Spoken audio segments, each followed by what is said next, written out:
안녕하세요. 저도 이미지를 많이 준비하고 싶었는데 너무 고민이 많아서 이렇게 많은 분들이 오실 줄 몰랐어요. 저희 잡지는 이렇게 생겼고요. 네, 길쭉하게 날카로운 질문을 하겠다라고 생각하면서 판형을 좀 샤프하게 잡았었습니다. 너무 지금 되게 뜨거운 열정으로 책을 열심히 만드시는 분들 앞에서 저는 그만할 것을 이야기하려고 하니까 되게 새로운데요. 저는 PPT가 10장이에요. 말을 많이 할 것 같아서 40초씩 쓸 걸 생각하고 했습니다. 네. 끝과 시작이라는 제목을 달아보았고요. 제가 요즘도 너무 페가노에 대한 고민이 많아서 조금 약간 중언부언할 수도 있겠네요. 하지만 최대한 솔직히 저희의 여정을 들려드리겠습니다. 네. 2015년에 이제 저희는 13호 페가노 질문 멈출까를 발간 준비를 하고 있습니다. 저희는 질문 잡지예요. 골치 아픈 질문을 피하지 않고 던지겠다라는 목표로 지금까지 13개의 질문을 했었고요. 사실 제가 이 자리에 온 건 이 페가노의 참여를 부탁드리기 위해서 온 거가 가장 큰 목적일 수도 있겠네요. 2009년 11월에 첫 호를 발간했었습니다. 그때는 준비를 1년간 하긴 했지만 1호라는 말이 너무 부담스러워서 0호, 이제 잠재성을 담은 0호라고 발간을 했었고요. 그때 했던 질문들은 지금 이렇게 쫙 있는데요. 저희는 참 운이 좋게도 그때 당시엔 독립잡지에 대한 관심이 막 생겨날 때, 그런데 제작자는 많지 않을 때였기 때문에 주목을 받았던 것 같아요. 그리고 저희가 던지는 질문들이 사실은 20대 중반을 넘어가는 뭔가 청년들의 목소리이기도 했고, 그 전에는 뭐 88만원 세대론이네, 혹은 왜 우리 젊은이들은 이렇게 가만히 있네, 이런 여론들이 많을 때여서 조금 그 시기적절하게 저희가 주목받을 수 있지 않았나 싶습니다. 사실 그런 거와는 무관하게 사실 모두에게 던지는 질문이었어요. 졸업 후에 사는 삶이 진짜 이게 맞는지, 대기업 취업하는 게 맞는지, 뭐 혹은 이제 1호 때는 갑자기 어깨에 힘이 들어가서 이제 당신이 일으키고 싶은 혁명은? 이란 질문까지 하게 됐는데, 이때는 젊은 독자를 다 읽고 386의 정기 구독자를 많이 얻었던 그런 호였고요. 나머지 뒤에 뭐 시간 있어요? 이건 너무 바쁜 삶만 사는 것 같아서 던져봤던 질문이고요. 이제 밑에는 쭈루룩 점점 어려운 질문에서 조금은 대중적으로, 어떤 때는 날카롭게 질문하려고 노력했었습니다. 가장 맨 마지막 호 떠나시겠습니까는 사실 이때도 페가노를 생각하고 있었는데 세월호 사건이 있는 바람에 도저히 편집진들이 가만히 있을 수 없다라는 생각으로 특별판을 냈었고요. 네, 저희의 여정은 이렇게 5년간 13권을 내게 됐습니다. 따져보니까 4개월, 5개월에 한 번씩 냈더라고요. 왜 그만하려고 하냐고 이제 물어보시는 분이 많더라고요. 저는 다들 뻔히 알 줄 알았어요. 너무 앞에 대선배인 싱클레어의 이야기도 그렇고 월간 1위의 얘기도 전 너무 공감이 되거든요. 근데 이제 가장 큰 이유는 뭐 재정적인 이유나 뭐 뭔가 작업이 힘에 붙여서라기보다는 저희가 질문 잡지를 만들었던 이유가 그래도 좀 더 우리가 가진 질문들이 해결되면 좋겠다라는 생각으로 만들었던 건데, 질문이 많은 반응은 얻은 반면 해결되지 않는다는 느낌이 들더라고요. 그래서 우리가 질문을 해결하려면 시간과 자원이 좀 더 충분해야겠다. 사실 잡지라는 속성은 휘발성이 강하잖아요. 특히 정보가 금방 소모되기도 하고요. 그래서 약간 긴밀한 소통을 하는 방향으로 그러려면 우리는 그냥 더 오랜 시간 책을 준비하는 게 낫지 않을까? 그러니까 매체의 속성을 달리하자. 뭐 이런 생각도 했고요. 또 저희 편집진들은 이제 다 헤드에이크를 주로 하다가 다른 메인 잡들로 잘 그 작업을 연계할 수 있게 가기도 했고요. 저 같은 경우는 이제 오프 미디어라고 멋있게 이름 붙이긴 했는데 사실 책을 만드는 사람으로서 독자를 만날 수 있는 기회는 크지 않는데 이제 뭐 이런 포럼의 자리랄지 혹은 카페나 뭔가 저는 소셜미디어에 익숙한 사람이 아니라서 그런지 더 긴밀한 소통을 해야지 내가 하는 고민이 해결되지 않을까? 좀 더 이야기가 이야기에서 그치지 않고 행동으로 옮겨가지 않을까라는 생각이 들더라고요. 그래서 이 헤드에이크의 여정은 좀 이제 노선을 바꿔야겠다라는 생각을 했고요.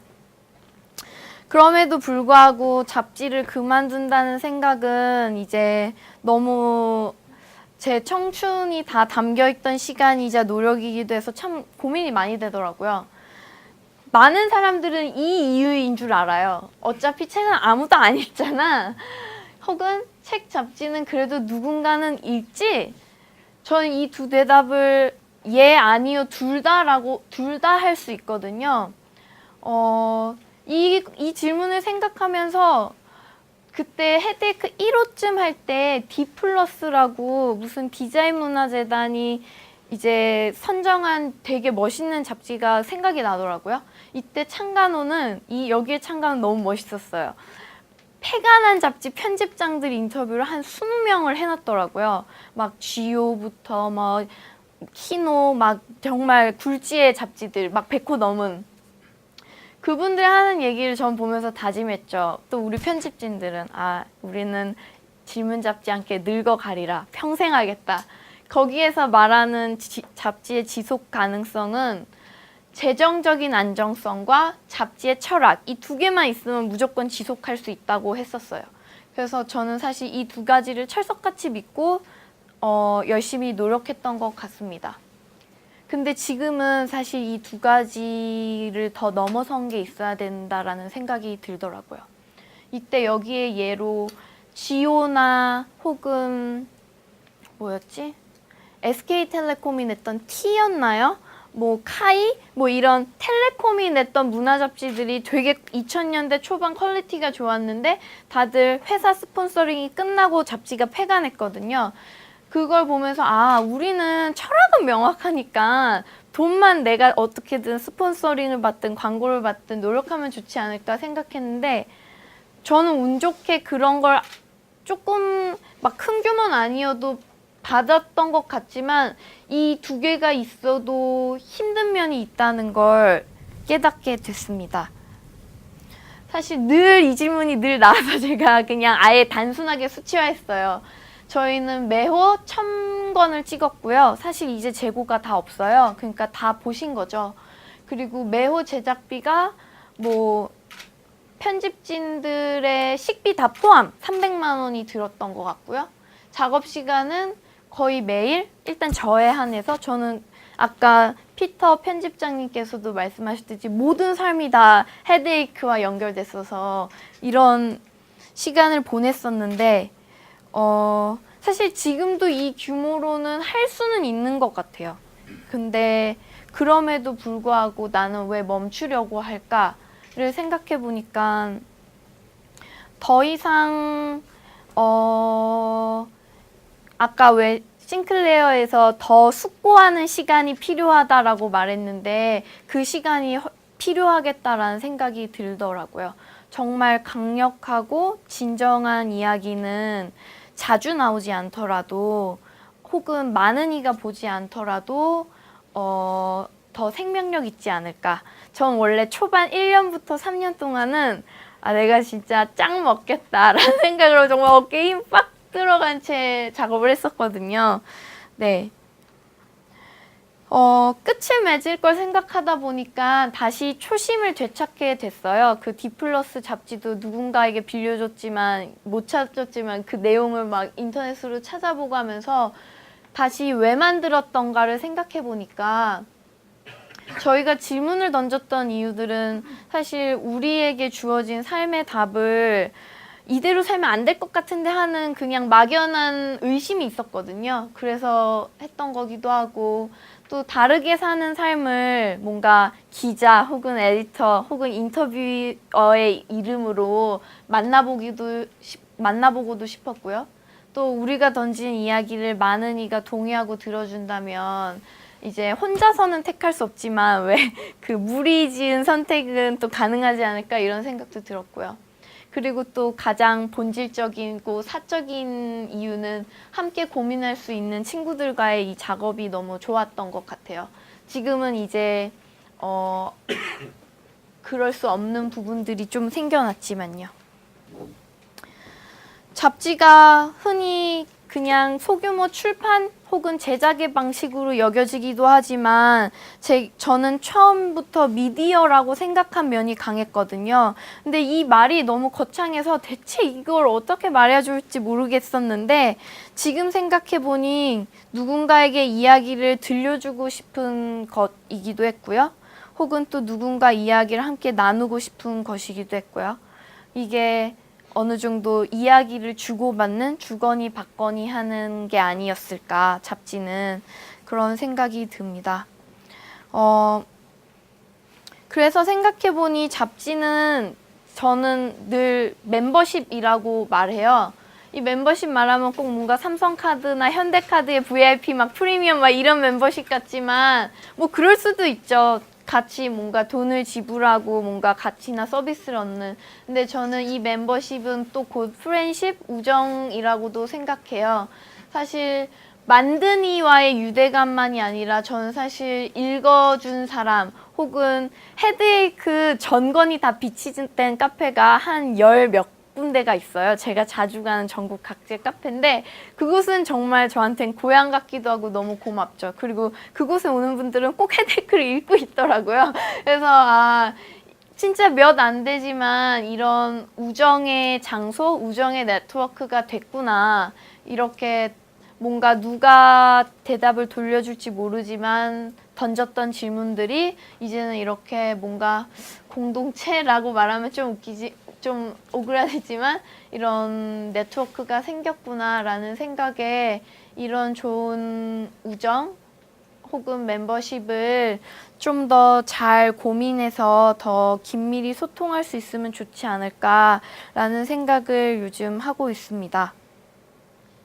네, 사실 싱클레어의 싱클레어 편집진 선배님들께서 이제 9회말 투아웃부터라고 말씀하시면서 페가노 준비를 엄청 응원해 주셨었는데요. 저는 지금이 약간 스프링 캠프 같아요. 야구로 따지면 다음 시즌을 준비하는 거죠. 그래서 사실은 그래도 요즘 독자들이 왜 그만두냐 뭐 하는 메일도 오고 하는데 질문 여정은 끝내지 않으려고 해요. 근데 어쨌든 저희가 정기 간행물 주기를 맞춘 잡지로서 걸었던 약속은 이제 정확히 매듭을 짓고 다음 방식을 택해야 되지 않을까라는 생각으로 이제 창간호보다 더 멋진 페가노를 내겠다는 다짐으로 준비를 하고 있고요. 어쩌다 보니 또 되게 길어졌네요. 제일 중요한 건 하단에 보이시는 이메일 주소와 페이스북 페이지인데요. 페가노는 최대한 많은 분의 참여로 이루어지면 좋겠다 상상하고 있어요. 물론 이렇게 상상에 그칠 수도 있는데 네, 열심히 준비해서 멈출까? 라는 질문은 사실 모두가 다 멈추지 않았으면 좋겠다라는 뜻이거든요.